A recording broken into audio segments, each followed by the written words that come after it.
હવે એઆઈના સહારે આગળ ધપી રહી છે અને ત્યારે ટેકનોલોજીમાં અમદાવાદનું ફાયર ડિપાર્ટમેન્ટ પણ ક્યાંય પાછળ નથી. એવા અદ્ભુત રોબોટ વસાવ્યા છે કે જે દરેક મુશ્કેલ કામ કરી દેશે આસાન. અમદાવાદ ફાયર વિભાગ પણ હવે પાણીની અંદર ઝડપથી અને સુરક્ષિત રીતે રેસ્ક્યુ કરી શકશે.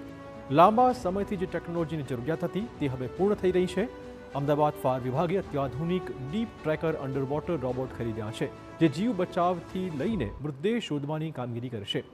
પાણીની અંદર જઈને રેસ્ક્યુ, શોધખોળ અને ભારે કામગીરી કરનાર ડીપ ટ્રેકર રોબોટ હવે અમદાવાદ ફાયર વિભાગનો નવો ભાગ બની ગયો છે. અગાઉ આવી કામગીરી માટે ખાનગી વ્યક્તિઓ પર આધાર રાખવો પડતો હતો, પરંતુ હવે ફાયર વિભાગ પાસે પોતાની જ આધુનિક સુવિધા ઉપલબ્ધ છે. અમદાવાદ ઈસ્ટ અને અમદાવાદ વેસ્ટ એમ બે ભાગમાં આ રોબોટને સ્ટેન્ડ બાય રાખવામાં આવ્યા છે. કોઈપણ વસ્તુ, મૃતદેહ અથવા મહત્વપૂર્ણ પુરાવા શોધીને પાણીમાંથી બહાર લાવવામાં આ રોબોટ મહત્વપૂર્ણ ફાળો ભજવશે. રિવરફ્રન્ટ પરના ફાયર વિભાગના કર્મચારીઓને ખાસ તાલીમ આપવામાં આવી છે. આપને આ રોબોટનો ડેમો પણ બતાવીએ.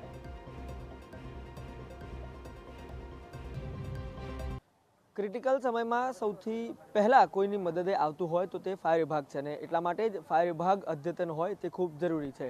અને અમદાવાદ ફાયર વિભાગની વાત કરવામાં આવે તો આ ફાયર વિભાગને વધુ હાઈટેક ટેકનોલોજી સાથે સજ્જ કરવામાં આવ્યું છે. આપ સીધા જ દ્રશ્યમાં જોઈ રહ્યા છો ડીપ ટ્રેકર મશીન કે જે ફાયર વિભાગને આપવામાં આવ્યું છે. બે મશીન છે જે વસાવવામાં આવ્યા છે. ખાસ કરીને અનેક એવી હોનારત હોય કે પછી જે મુખ્ય ગુનાઓ બનતા હોય છે તેને સંલગ્ન બાબતો હોય તેમાં આ રોબોટ છે, આ ટેકનોલોજી છે તેની ખૂબ જરૂર છે, તે પડતી હોય છે. ખાસ કરીને મોરબી બ્રિજ દુર્ઘટનાની વાત કરવામાં આવે કે પછી અન્ય જે હરણી બોટ દુર્ઘટના છે અથવા તો પછી તાપી નદીમાં જે પ્રકારે હથિયારો શોધવામાં પણ આ રોબોટની મદદ લેવામાં આવી હતી, ત્યારબાદથી જ અમદાવાદ મ્યુનિસિપલ કોર્પોરેશન અને ફાયર વિભાગને આ રોબોટ મળે તેવા પ્રયાસો ચાલતા હતા અને આખરે આ બે રોબોટ એએમસી ફાયર વિભાગને મળી ચૂક્યા છે. ત્યારે ફાયર વિભાગના અધિકારી આપણી સાથે હાજર છે, સીધા તેમની સાથે વાત કરીશું.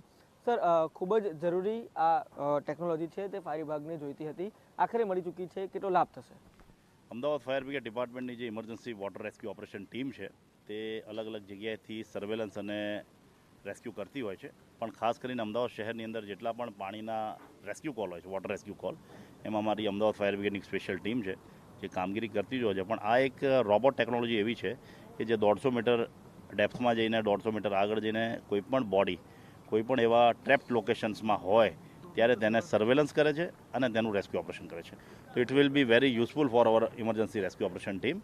અને ખાસ કરીને કોઈપણ જગ્યાએ કોઈપણ વસ્તુ કે બોડી પડી હોય ત્યાં જઈને સર્વેલન્સ કરીને તેનું લોકેશન્સ માપશે અને તેનું રેસ્ક્યુ ઓપરેશન કરશે. અમદાવાદ ફાયર બ્રિગેડની આ જે ટીમ છે તેને ખૂબ જ આનાથી સરળતા પડશે.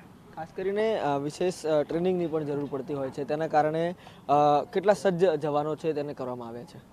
અમદાવાદ ફાયર બ્રિગેડના 19 ફાયર સ્ટેશનમાંથી દરેક ફાયર સ્ટેશન્સમાંની એક ટીમ બનશે અને એના વોટર રેસ્ક્યુ લીડર્સની જે ટીમ છે અમારી ઓલરેડી મિસ્ટર ભરત માગેલાની, એ લોકો અલગ અલગ જગ્યાએ ટ્રેનિંગ આપશે અને ખાસ કરીને ઇમરજન્સી રેસ્ક્યુ ઓપરેશન થઈ શકે, સર્વેલન્સ થઈ શકે, ટ્રેપ થઈ શકે, એનું ડીપ ટ્રેકર જ એનું નામ છે. આ રોબોટની ટેકનોલોજીથી આપણને ખૂબ જ સરળતા મળશે.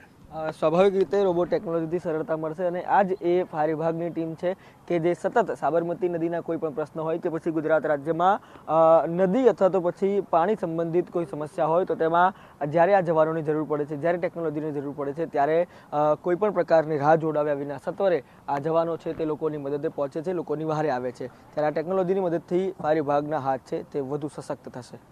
કેમેરા પર્સન દીપક સેન સાથે રોનક વર્મા, TV9 અમદાવાદ.